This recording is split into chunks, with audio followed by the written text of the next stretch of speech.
कि आपको Lorentz force के बारे में रिवाइज करना है। कल हमने मैसेज किया था, तो लॉरेंज फोर्स जो आपको Google drive, Google classroom app पर मटेरियल दिया हुआ था, वहाँ से हमने कहा था कि उसको रिवाइज करना है। तो हम समझते हैं कि रिवाइज कर लिया होगा सबने। तो उसको उसका यहाँ एप्लीकेशन है, नया एक टॉपिक से स्टार्ट कर रहे हैं, साइक्लोट्रॉन।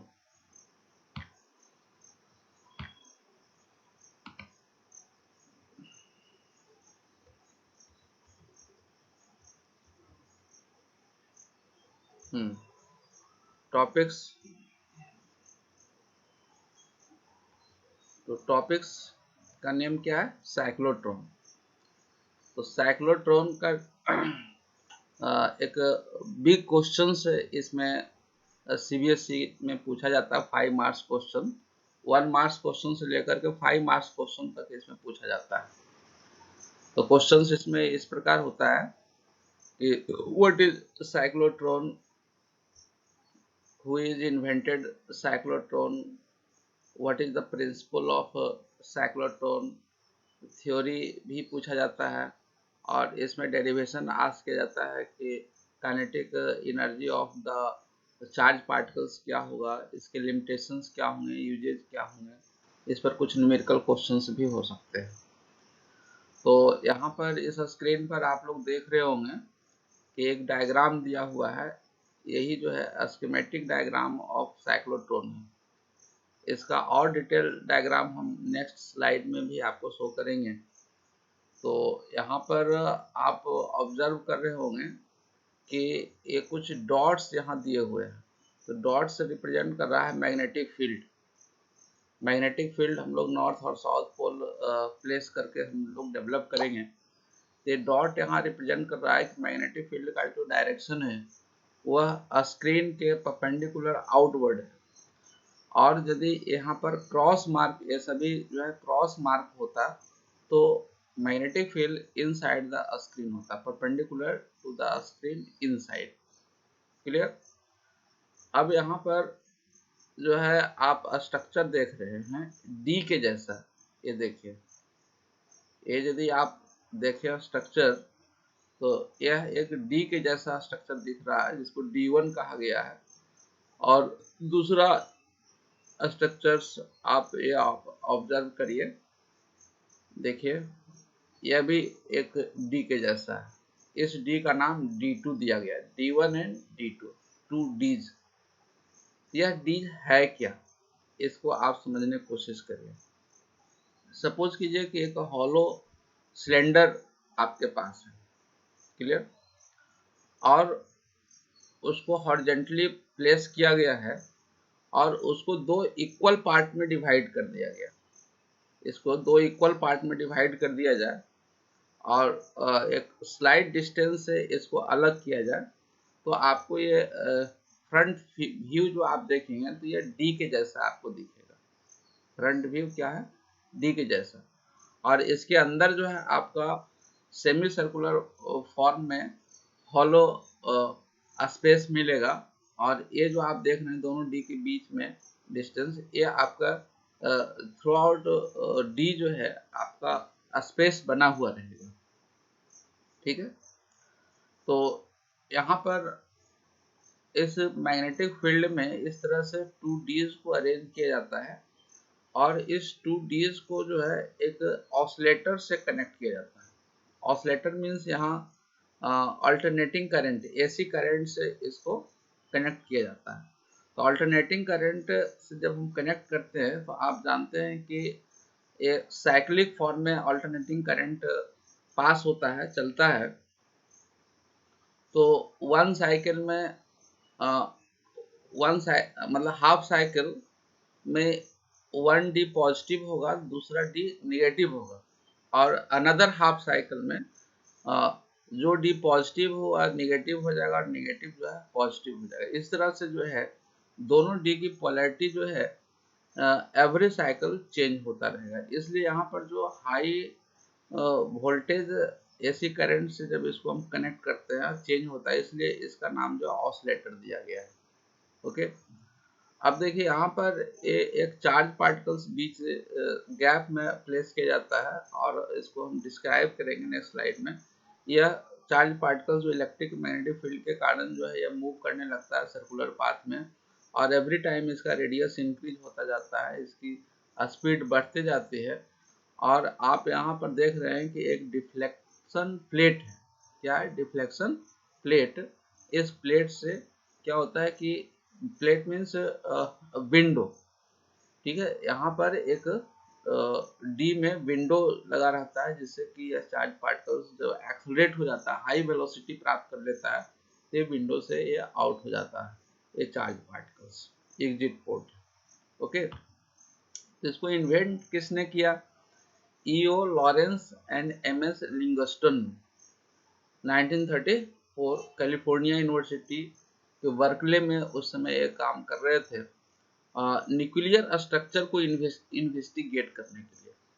किसी भी चीज़ों का स्ट्रक्चर स्टडी करने के लिए उस ऑब्जेक्ट को क्या करना पड़ेगा? ब्रेक करना पड़ेगा।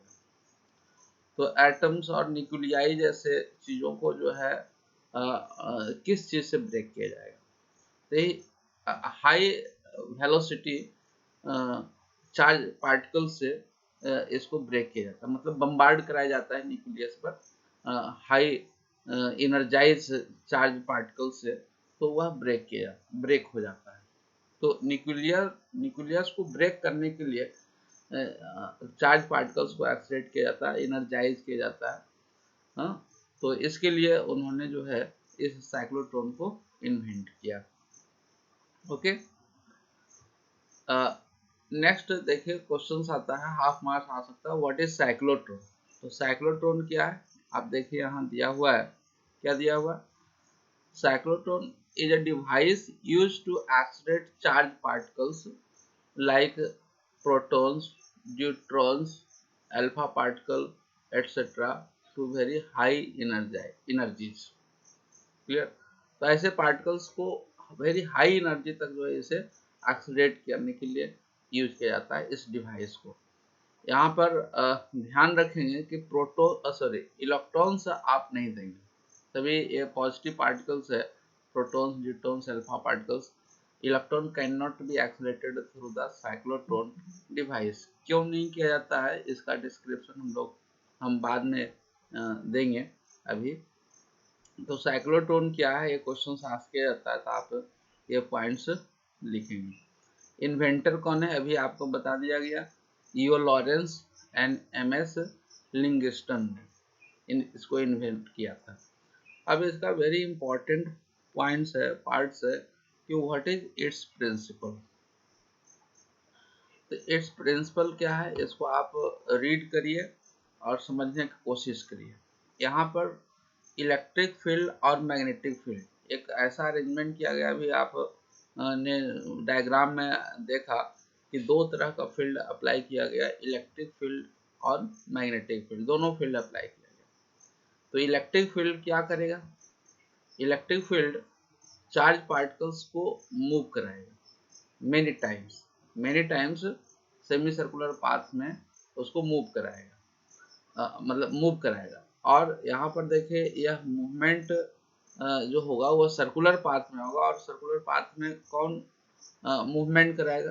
परपेंडिकुलर मैग्नेटिक फील्ड जो वहाँ अप्लाई होता है वह चार्ज पार्टिकल सर्कुलर मोशन में डालता है।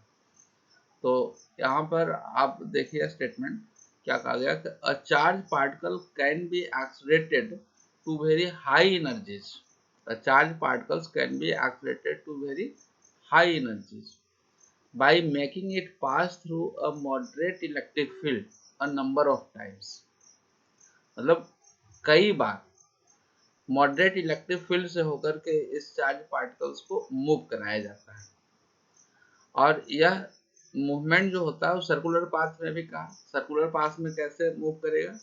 This can be done with the help of perpendicular magnetic field which throws the charge particles into a circular motion, the frequency of which does not depend on the speed of the particle and the radius of the circular orbit। अब यहाँ देखिए, अभी हमने कहा कि 2D से पास होगा तो एक डी से दूसरे डी में जाएगा, दूसरे से अगेन पहले डी में जाएगा। तो यह जो फ्रीक्वेंसी जो होगी एक डी से दूसरे डी में जाने का, तो वह पार्टिकल के स्पीड और सर्कुलर ऑर्बिट के रेडियस पर डिपेंड नहीं करेगा। ठीक है, तो this is the important point, ये आपको याद करना है। ठीक है, ये क्वेश्चंस में पूछे जाते हैं। अब इसकी थ्योरी के पार्ट को हम लोग यहाँ पर देखें, समझने की कोशिश करें। सॉरी, थ्योरी के पहले हम लोग इसके कंस्ट्रक्शन को एक बार और देख लें कि किस तरह से ये अरेंज होता है। तो यहाँ पर देखिए दिखाया गया है 2Ds। डीज क्या है, जिसके बारे में हमने आपको पहले ही डिस्कस कर लिया है कि ये हॉलो सिलेंडर होता है जिसको कि दो पार्ट में डिवाइड कर दिया जाता है। फ्रंट व्यू जो होता है वह डी के जैसा दिखता है, इसलिए उसको डी कहा गया। यदि वर्टिकल रखेंगे तो टॉप भी होगा और हॉरिजॉन्टल यदि उसको रखेंगे तो फ्रंट भी होगा। तो D1 और D2 ये दो डी लिया गया है और इसमें एक W यहाँ रिप्रेजेंट किया गया है, ये विंडोज है। जब एक सर्टेन वेलोसिटी चार्ज पार्टिकल प्राप्त कर लेगा तो इसी विंडो से वह इमर्ज आउट होगा, बाहर निकलेगा, एग्जिट करेगा। ओके, यह 2Ds लिया गया। ओके, अब यहाँ देखिए मैग्नेटिक फील्ड के लिए जो है व्यवस्था की गई, अरेंजमेंट किया गया। नॉर्थ और साउथ पोल मैग्नेट्स का लिया गया है, जिससे कि मैग्नेटिक फील्ड डेवलप हुआ। नॉर्थ से साउथ की ओर मैग्नेटिक फील्ड भी डेवलप हो रहा है। तो यहाँ पर डी जो आप देख रहे हैं, डी का जो वर्टिकल व्यू आप यहाँ देखिए ये है, तो डी के ये परपेंडिकुलर अपवर्ड डायरेक्शन में है। ठीक है, अब यहाँ पर क्या किया गया कि इस डी को जो ऑसिलेटर से HF oscillator high frequency oscillator मतलब एसी करंट से इसे कनेक्ट कर दिया गया। तो वन साइकिल में क्या होगा, वन डी पॉजिटिव होगा, दूसरा डी निगेटिव होगा। जब दूसरा साइकिल आएगा जो पॉजिटिव है डी है, D1 यदि पॉजिटिव है फर्स्ट साइकिल में, D2 निगेटिव है, तो नेक्स्ट साइकिल में D1 निगेटिव हो जाएगा और D2 पॉजिटिव हो जाएगा। इस तरह से अल्टरनेटिवली चेंज होता रहेगा। ओके, अब यहाँ पर जो सिंबल रिप्रेजेंट किया गया, D1 D2 क्या है, W क्या है, NS क्या है, B क्या है, यहाँ पर रिप्रेजेंट कर दिया गया है। अब इसी डायग्राम को एक दूसरे तरीके से यहाँ रिप्रेजेंट किया गया है। ये आप इसको हॉरिजॉन्टल व्यू के रूप में समझ सकते हैं इस डी को। यही आपका जो है विंडोज है जिससे कि ये आउट होगा। उसी डायग्राम को इस रूप में भी रिप्रेजेंट किया जा सकता है। ठीक है, अब देखिए यहाँ पर देखिए इसको जो है एनिमेट करके यहाँ पर दिखाया गया है। आप एक बार फिर से इसको ऑब्जर्व करिए। क्या ऑब्जर्व करना है कि डी के गैप में, यहाँ पर आप देख रहे हैं दोनों डी है, यहाँ भी डी को आप ऑब्जर्व कर रहे होंगे। This one is D, this one is the another D. अब यहाँ इसके गैप में सेंटर में एक charge particle, positively charge particle, जैसे अभी आपको बताया जाए कि प्रोटॉन हो सकता है, न्यूट्रॉन हो सकता है, अल्फा पार्टिकल्स हो सकता है। तो इस चार्ज पार्टिकल्स को जाकर के यहाँ पर प्लेस किया गया, कहाँ, इस गैप में सेंटर पर। यहाँ इस फिगर में भी आप देख रहे हैं रेड डॉट। ठीक है, अब यहाँ पर प्लेस किया गया पॉजिटिवली चार्ज पार्टिकल्स है।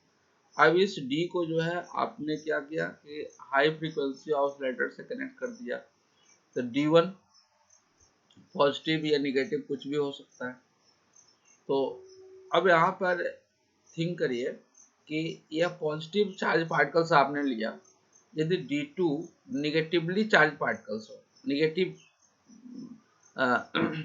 इनिशियली D2 क्या हो, निगेटिव हो, और D1 पॉजिटिव हो, तो क्या होगा, D1 पॉजिटिव के कारण यह चार्ज पार्टिकल से रिपेल होगा और D2 निगेटिव होने के कारण यह अट्रैक्ट होगा।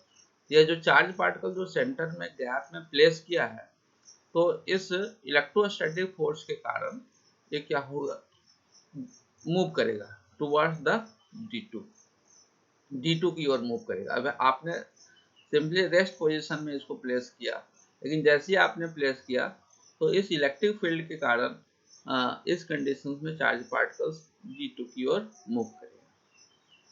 तो यदि यहाँ पर मैग्नेटिक फील्ड नहीं होता तो लिनियरली वह D2 की ओर एक पर्टिकुलर डायरेक्शन में मूव करता लिनियरली, लेकिन मैग्नेटिक फील्ड होने के कारण यहाँ पर जो है लॉरेंज फोर्स डेवलप होगा। क्लियर? तो यहाँ पर जो आप इमेजिन कर सकते हैं कि जो इस चार्ज पार्टिकल्स का जो V होगा और जो मैग्नेटिक फील्ड होगा, V और B के बीच जो एंगल जो फॉर्म होगा वो 90 डिग्री होगा, क्योंकि यहाँ पर ये आप देख रहे हैं, यहाँ पर ये देखिए चार्ज पार्टिकल्स ये लिनियरली मूव करेगा, इधर D की ओर जाएगा, ठीक है, ये V का डायरेक्शन होगा। और ये आप ऑब्जर्व कर रहे हैं कि मैग्नेटिक फील्ड B परपेंडिकुलर है, तो V means velocity of charge particles और B is the magnetic field. तो मैग्नेटिक फील्ड B और V के बीच जो एंगल ऑफ इंक्लिनेशन एंगल जो होगा दैट विल बी 90 डिग्री। तो आपको पहले बताया गया था कि यदि किसी भी चार्ज पार्टिकल्स को मैग्नेटिक फील्ड में यदि 90 डिग्री पर मूव कराया जाए तो जो फोर्स एक्सपीरियंस करेगा that is called Lorentz force और that Lorentz force will be maximum.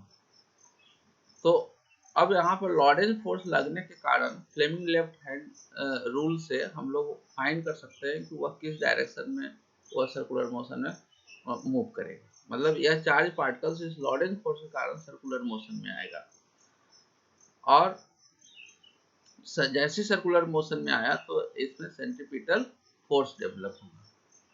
ठीक है, तो here centripetal force is developed due to the Lorentz force. ये दोनों क्या होना चाहिए, इक्वल होना चाहिए।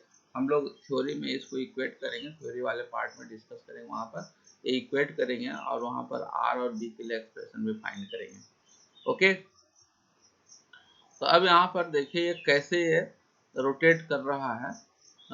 देखिए आप ऑब्जर्व करिए, इस तरह से ये सर्कुलर पाथ में रोटेट करने लगता और विंडो से देखिए आउट हो गया। यदि इस पॉइंट पर टारगेट को रखा जाए, यह देखिए चार्ज पार्टिकल्स हाईली एनर्जाइज है, हाई वेलोसिटी से आ रहा है, और इस पॉइंट पर यदि न्यूक्लियस को रखा जाए या टारगेट को रखा जाए तो यह बम्बार्ड होगा और जो चीज रखा गया, प्लेस किया गया है, वो आपका ब्रेक हो जाएगा। और ब्रेक होने पर जो हम उसको स्टडी, इंटरनल पार्ट को स्टडी कर सकते हैं।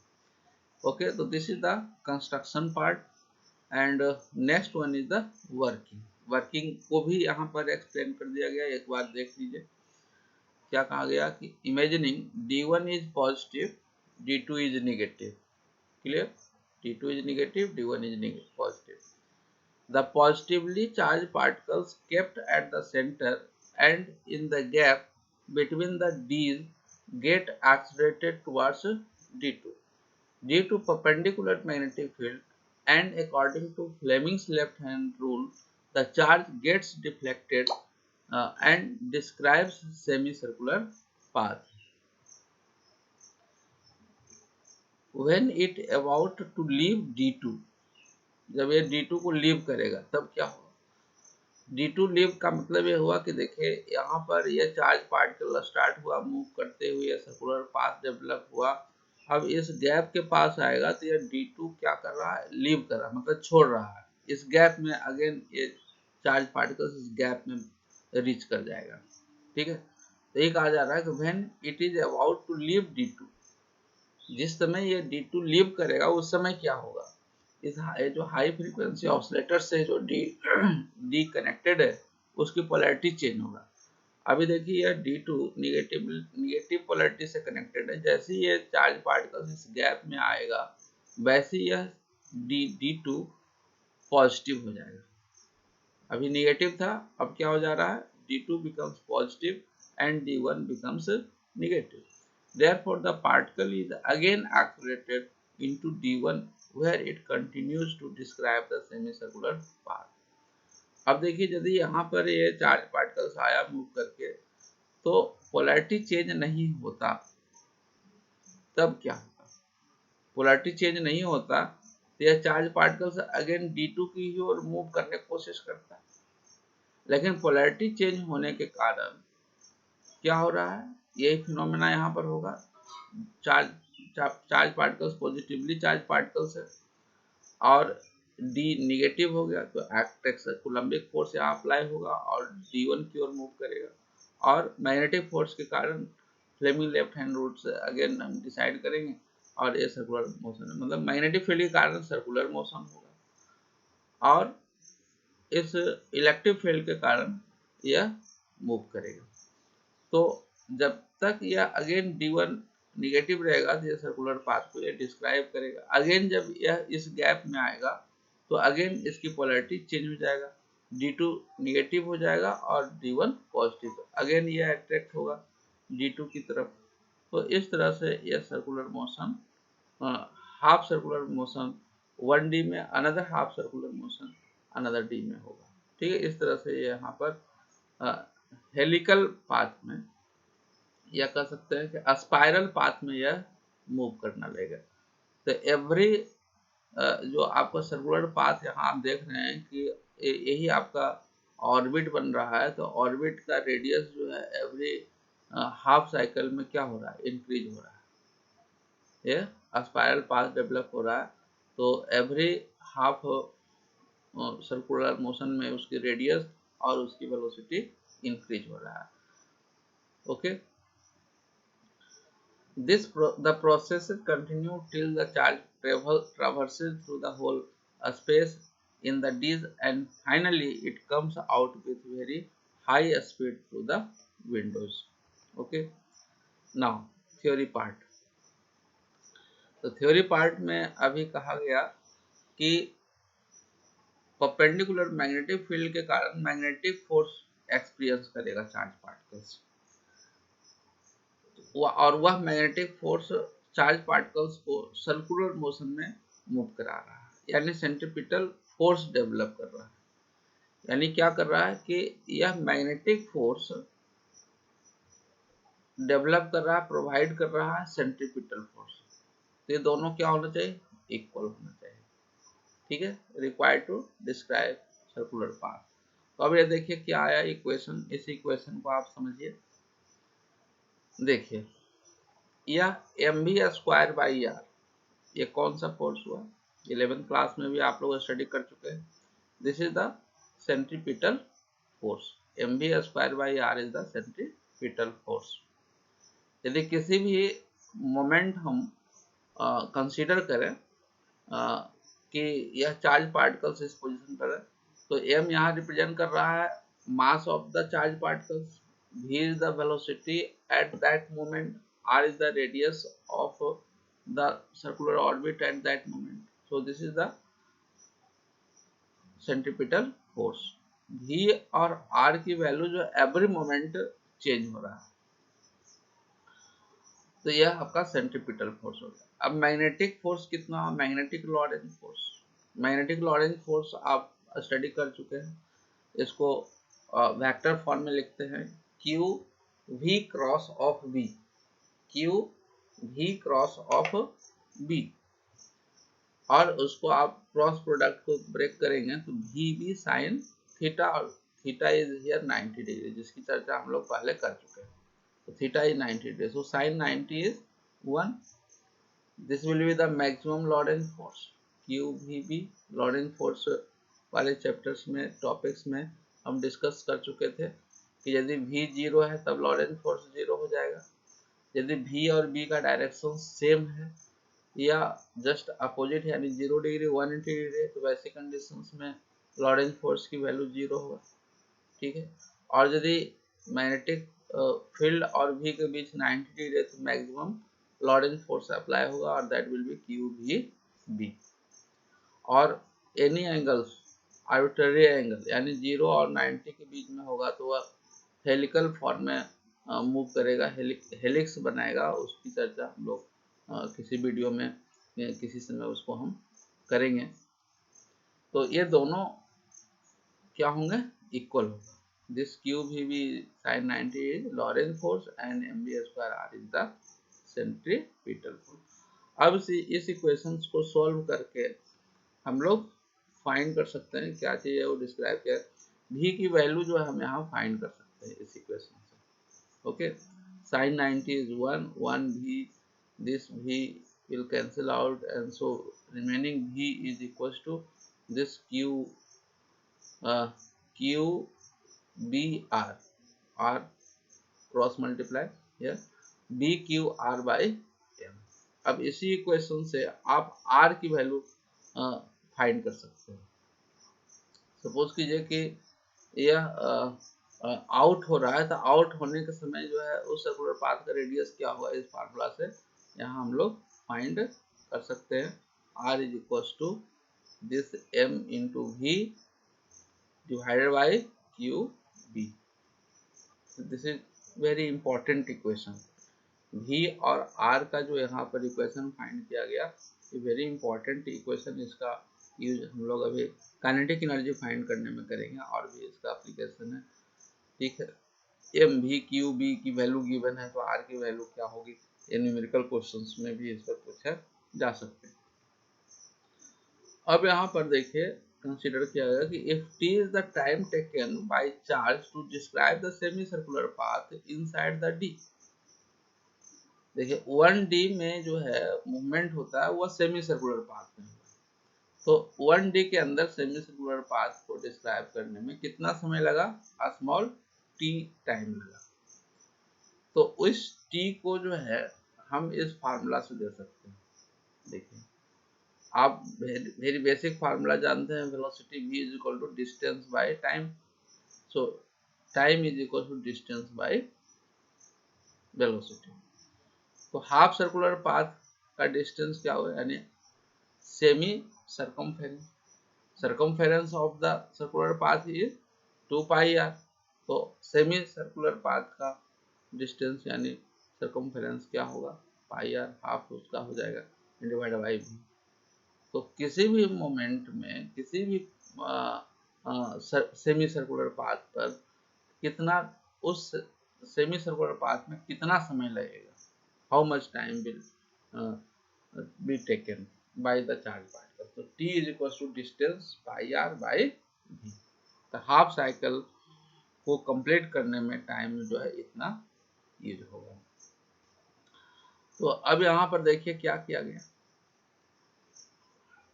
और t is equals to q m by b q।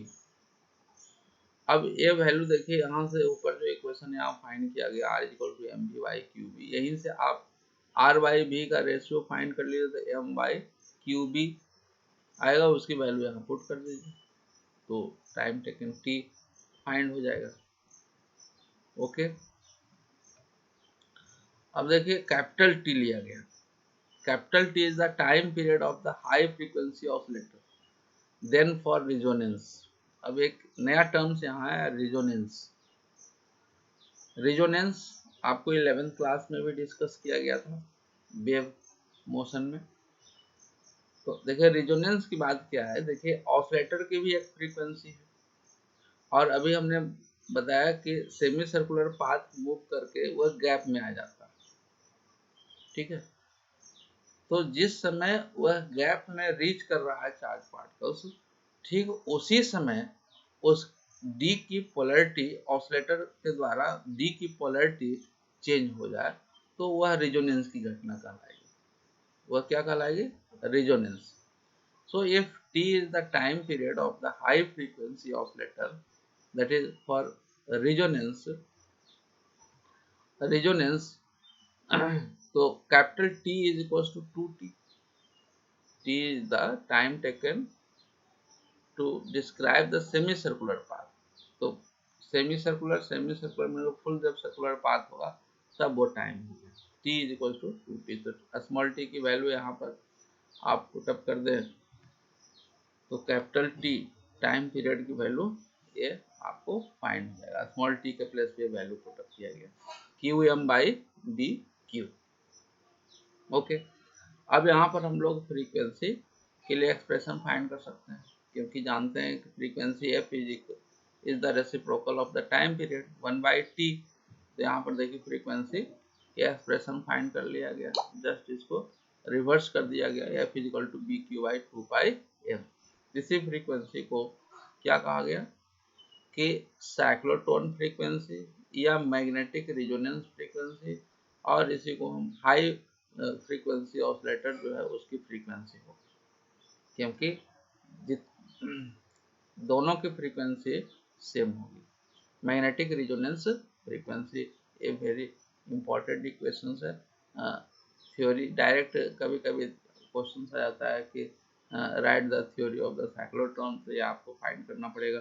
Otherwise आपको इस तरह से भी क्वेश्चंस पूछे जाते हैं कि develop the expression for the resonance frequency, तो पूरा थ्योरी का पार्ट आपको देना पड़ेगा।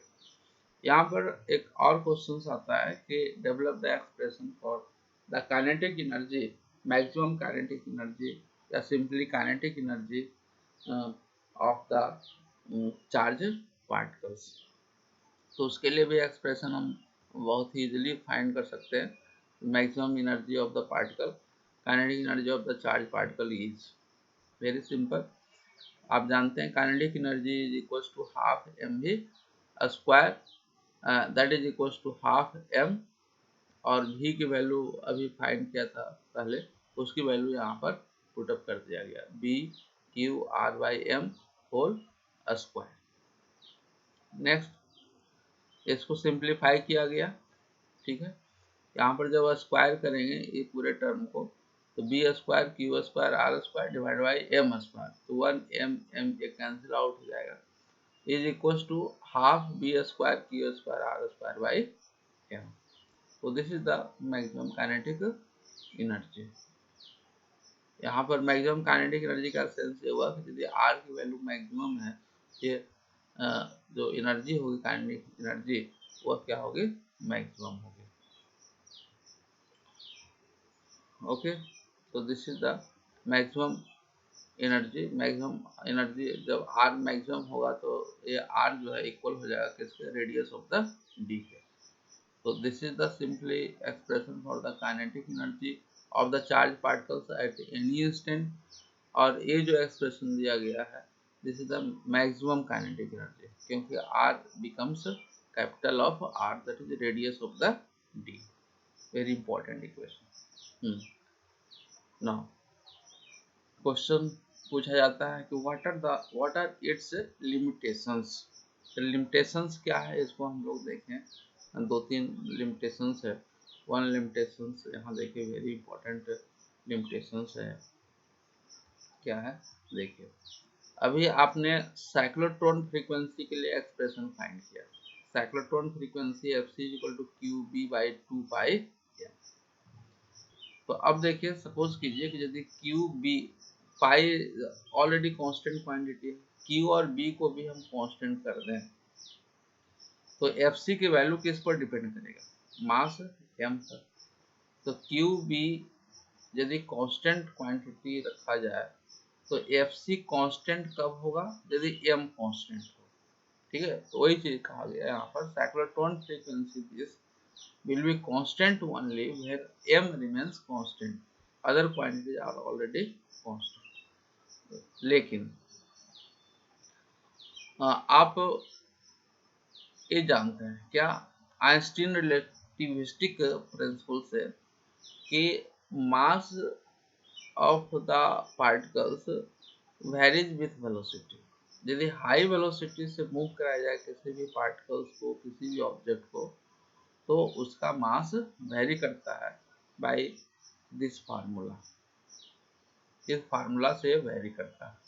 फार्मूला क्या है, m is equal to M not upon 1 minus B square by C square to the power half. तो v is the velocity of the charge particles. तो जितना एक ग्रेटर वेलोसिटी होगा, है ना, मास उसके अनुसार कैसे वेरी करेगा। देखिए यहाँ पर ये रिप्रेजेंट किया गया है कि m नॉट क्या है, रेस्ट मास है, ठीक है।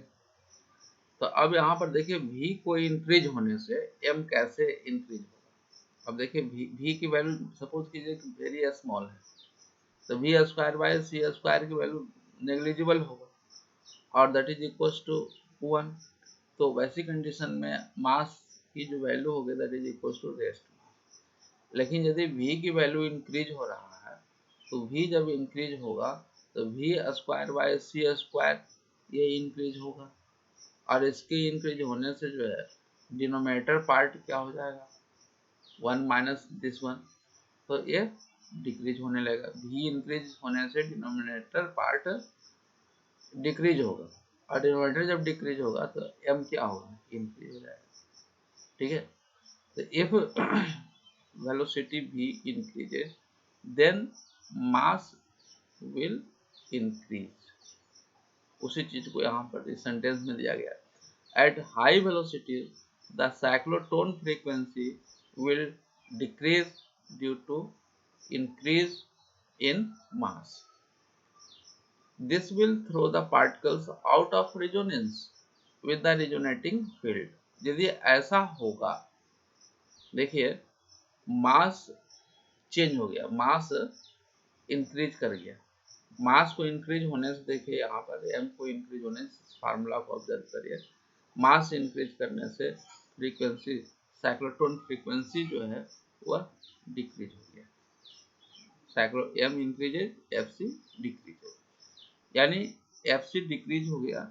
इसका मतलब ये हो गया कि जिस समय चार्ज पार्टिकल्स उस गैप में रीच कर रहा, उस समय ऑसिलेटर के द्वारा फ्रीक्वेंसी पोलैरिटी चेंज नहीं हो रहा है, तो आउट ऑफ रेजोनेटिंग फील्ड हो जाएगा। That is the ion reach the gap between the Ds, the polarity of the D is not reverse at that instant, as a result the ions are not activated.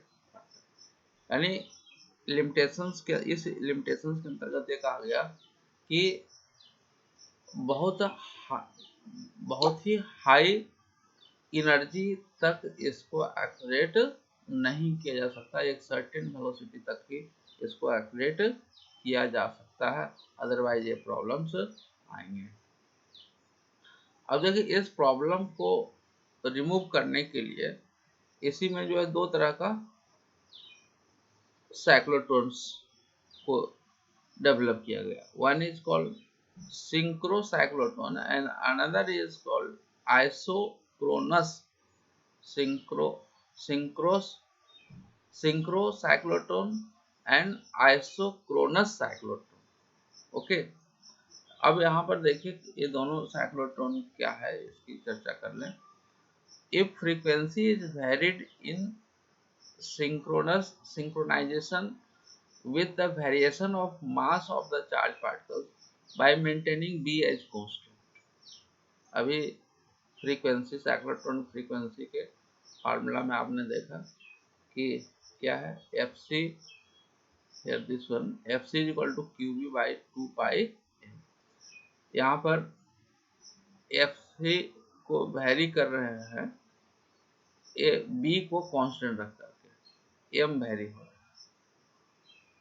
ठीक है, Q B by 2 pi M. Frequency is varied with the variation of mass of the charged particles, b constant है to have resonance, ठीक है। then the cyclotron is called synchrocyclotron। और यहाँ पर देखिए magnetic field को भी वेरी कर करके जो है मास के वेरिएशन को सिंक्रोनाइजेशन किया जा सकता है।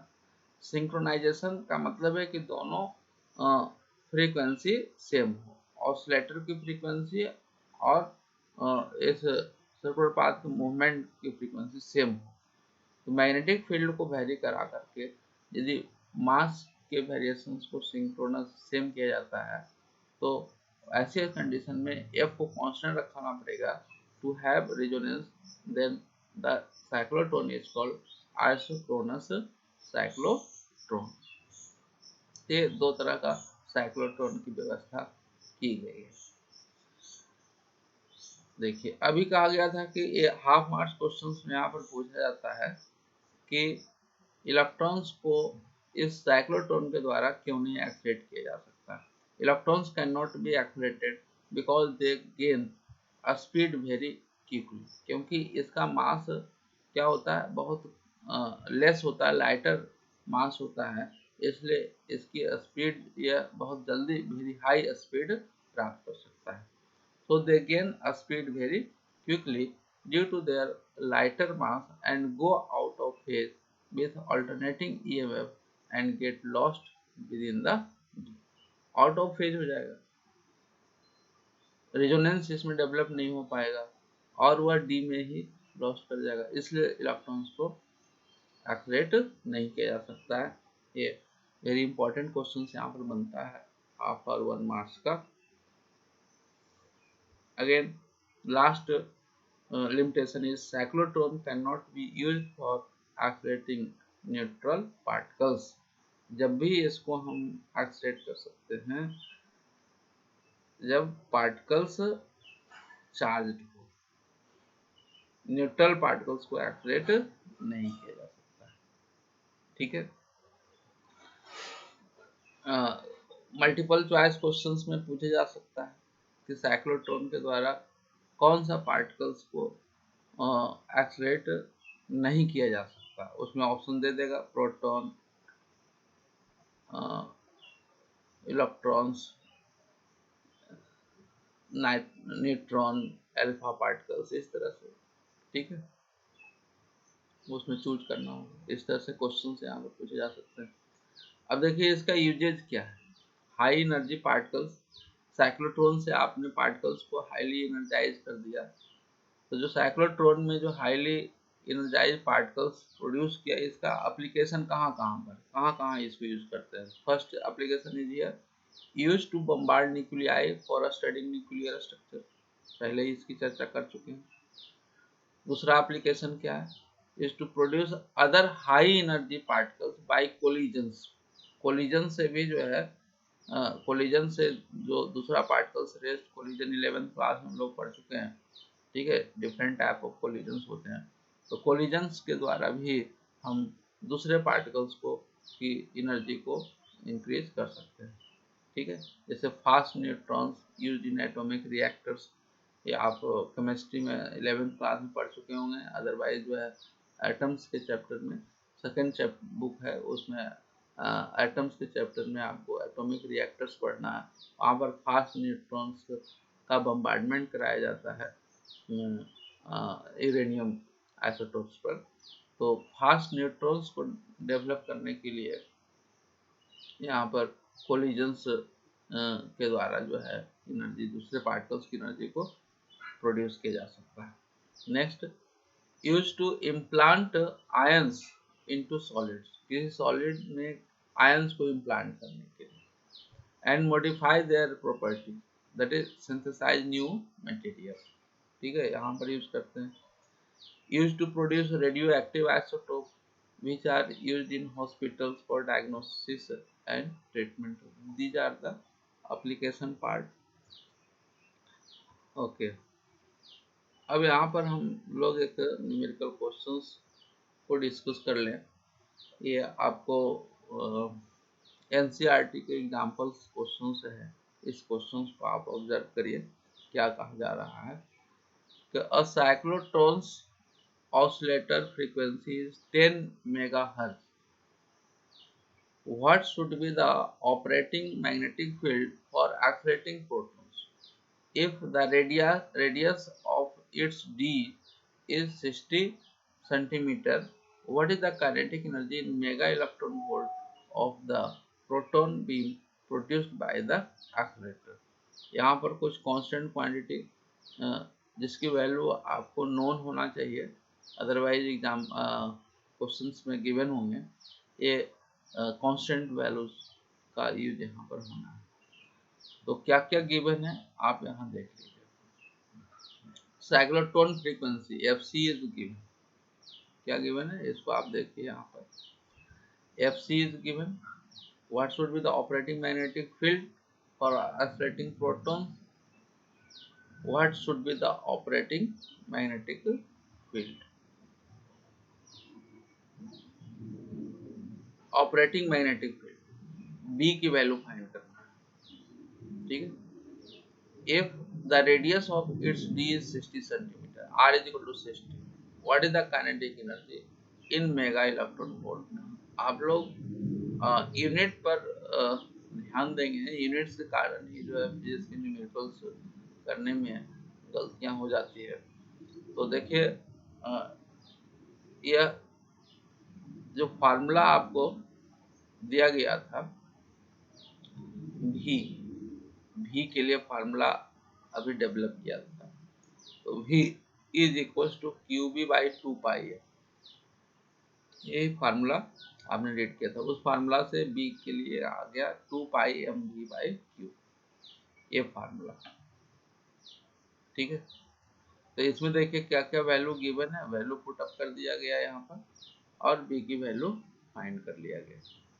ठीक है, 2 पाई 3.14 जो भी है,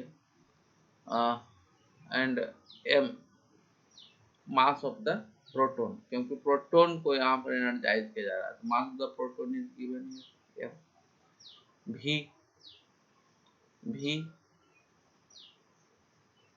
v की वैल्यू